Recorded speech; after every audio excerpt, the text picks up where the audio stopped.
Yung mga presidential advisor, Mr. President, tanggalin nyo na yan. Dapat tanggalin na yan eh. Yung presidential advisor with the rank of secretary, wala namang portfolio. Sumusahod lang yan. May staff din yan eh, kahit papano eh. Oh. Sayang din po yung pera, Mr. President. Kung meron kayong malasakit sa taong bayan. Katulad niya si Frasco, ginawang presidential advisor on chuchu-chuchu. Maintindihan eh. Kawawa lang ho yung mga natatanong, namumurang madalas. Kawawa naman eh, oh. Hindi gumagalaw ang gobyerno. Kaya secretary ka doon, presidential advisor ka on poverty alleviation. Nasaan? Nagbigay ka ba ng rekomendasyon sa Pangulo? Palagay ko'y wala.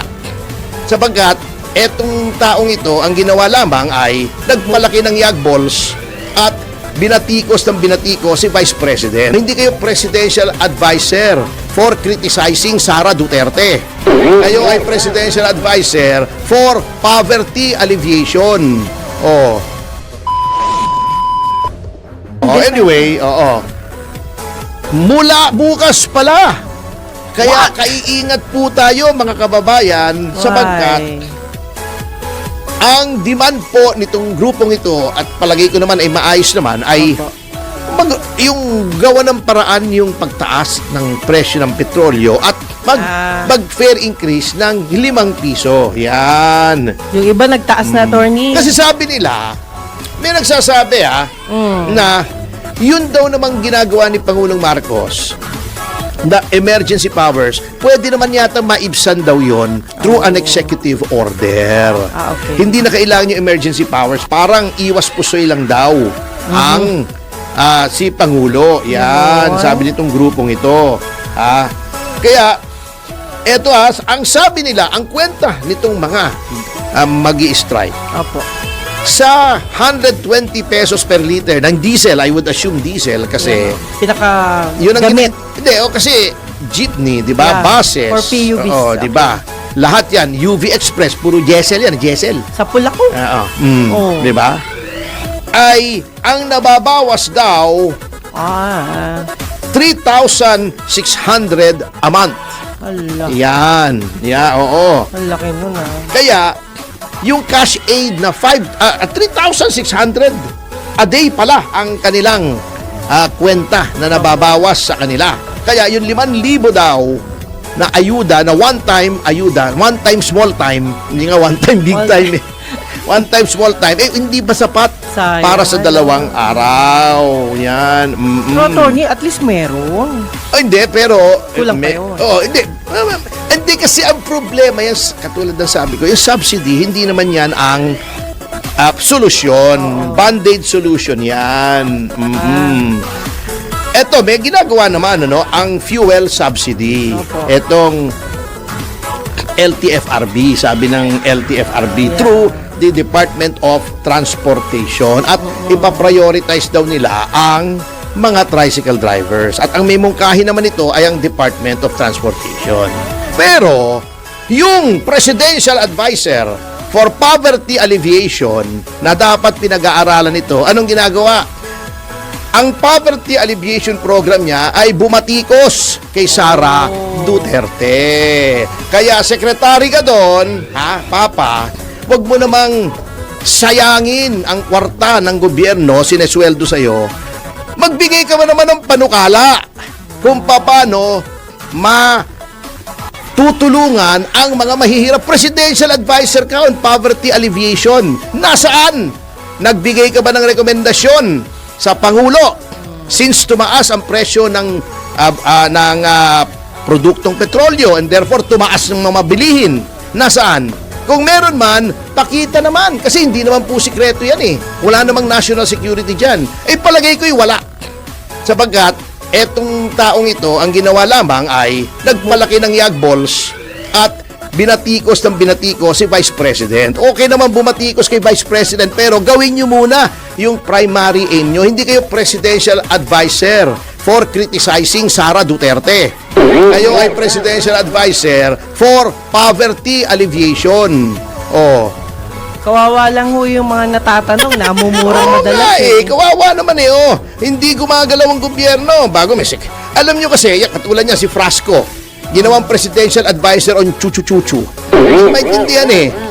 Yung mga presidential advisor, Mr. President, tanggalin nyo na yan. Puro honorific yan. Alam naman natin yan eh. Since time immemorial, meron yan. Dapat tanggalin na yan eh. Yung presidential advisor with the rank of secretary, wala namang portfolio. Sumusahod lang yan. May staff din yan eh, kahit papano eh. Oh. Sayang din po yung pera, Mr. President. Kung meron kayong malasakit sa taong bayan. Di ba? Yun lang naman po ang dapat mangyari. Ngayon, sa kabila nitong paghihirap, anong ginagawa ng Blue Ribbon Committee na naman? Kamote na naman.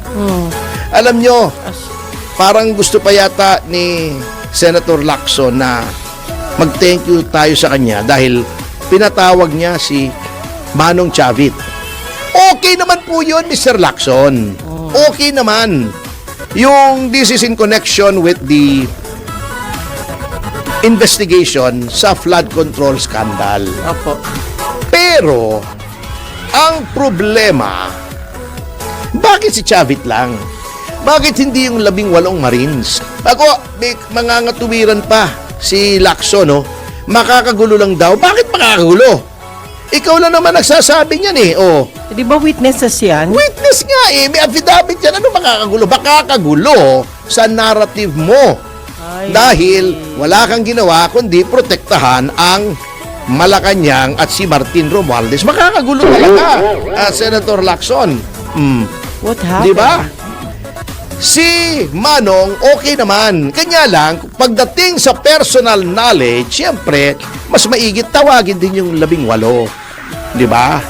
Common sense eh. Nag-iimbestiga ka ng flood control scam. Opo.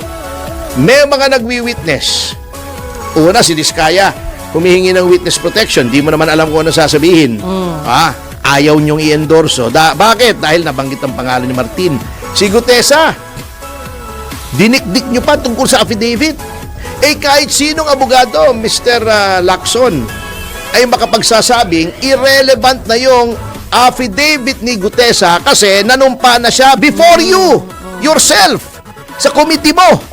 Nanumpa siya. Ano ba yung affidavit? Sinumpa ang salaysay, di ba? Opo. Ano ba yung panunumpa ni Gutesa ron? Ibig mo sabihin, mas importante yung affidavit kesa sa panunumpa before the Blue Ribbon? Panunumpa, syempre. Hindi. Ibig sabihin, panunumpa pa rin yun. Yung testimonya pa rin ni Gutesa under oath. Opo. Bakit binubutasan niya? Na, hindi naman sworn to eh. May problema to, peke yung affidavit mo. Sabihin mo ng peke yung affidavit, nanumpa na sa harap mo. Mas interesado ka pa doon sa affidavit kesa sa flood control. Di ba? Ngayon, hindi dumating yung 18 Marines. Gustong mag-testify sa Senado. Anong ginawa ng administrasyon? Pinatawag sa NBI. Kung gusto nyong malaman ang katotohanan, bakit NBI? NBI, tao nyo yan eh, si Matibag. Di ba?